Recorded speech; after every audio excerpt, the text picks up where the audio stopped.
statement. I now give the floor to His Excellency Mr. Mahendra Siregar, Vice Minister for Foreign Affairs of Indonesia. Your Excellency President Issoufou Mahamadou, Honorable Ministers, first, I would like to thank you, Excellency Mr. President, for convening this important meeting.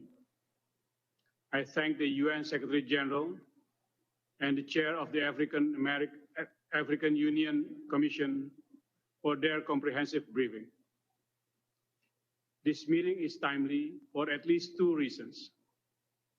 The world continues to suffer from the Covid-19 pandemic, and the UN is marking its 75th year. As the Secretary General highlighted in the previous debate of the Security Council, COVID-19 impacts our lives in profound ways. The pandemic may prolong existing conflicts and risk creating new ones, perpetuate poor humanitarian conditions and insecurities, create economic and social distress, thus triggering relapse to conflict. In a broader geopolitical reality, we can also see worrying trends such as escalating political rivalries that at times seem paralyze international institutions, and emerging powers asserting their leadership in regional contexts. Against this backdrop, I would like to reiterate 3 points. First, the role of the Security Council.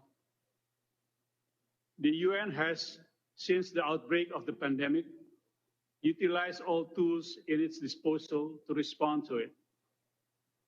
Through the call for global ceasefire, the Global Humanitarian Response Plan, and UN missions on the ground, the UN Security Council unanimously adopted Resolution 32, which contains important provisions to fight COVID-19. Moving forward, the Council should continue to play an important role, continue to monitor ceasefire commitments, support the efforts by UN missions on the ground in assisting host countries, ensure delivery of humanitarian assistance, and, along with other bodies, including the Peacebuilding Commission, ensure that peacebuilding progress is not reversed. Second, beyond this role, the Security Council must respond to potential changes in the security environment in the aftermath of the pandemic. The COVID-19 pandemic has shifted the world's preoccupation with security threats to existential. The UN system, including the Security Council, must rise to this task. It must be noted, however, the Security Council is not the only organ of the UN that has the competence in tackling this. We must enhance coordination and coherence with all UN bodies. Only participant. Leveraging on individual advantages and expertise.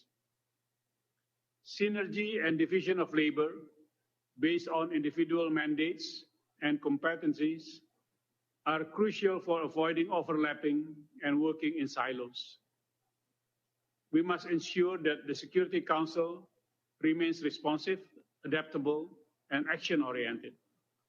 Third, the pandemic is likely to accelerate the fragmentation and recomposition of the global world order.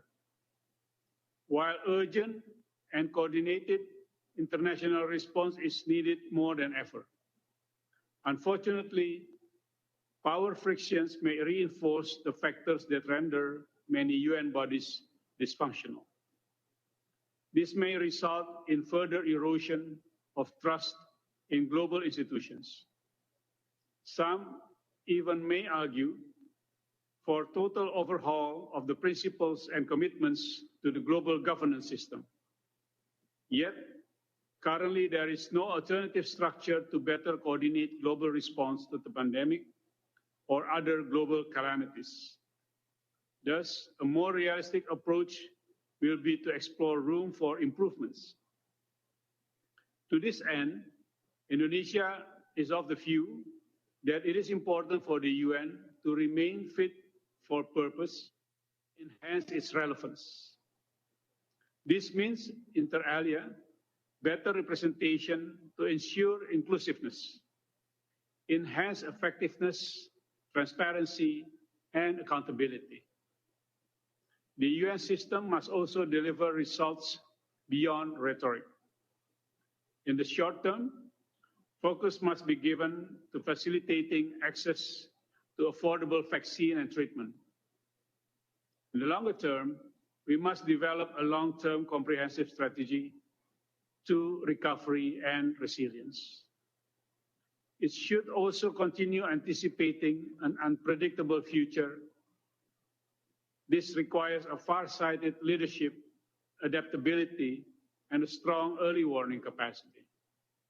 Lastly, Mr. President, the current COVID-19 pandemic serves a stern reminder that the future demands far better international cooperation, stronger collective leadership, and more decisive actions.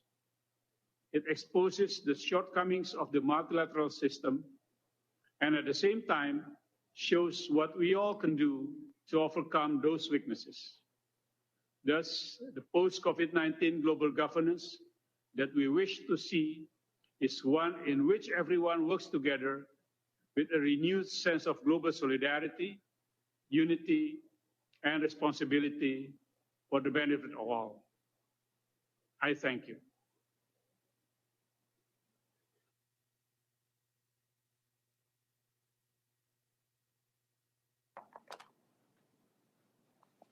S'est inscrit sur la liste d'intervention.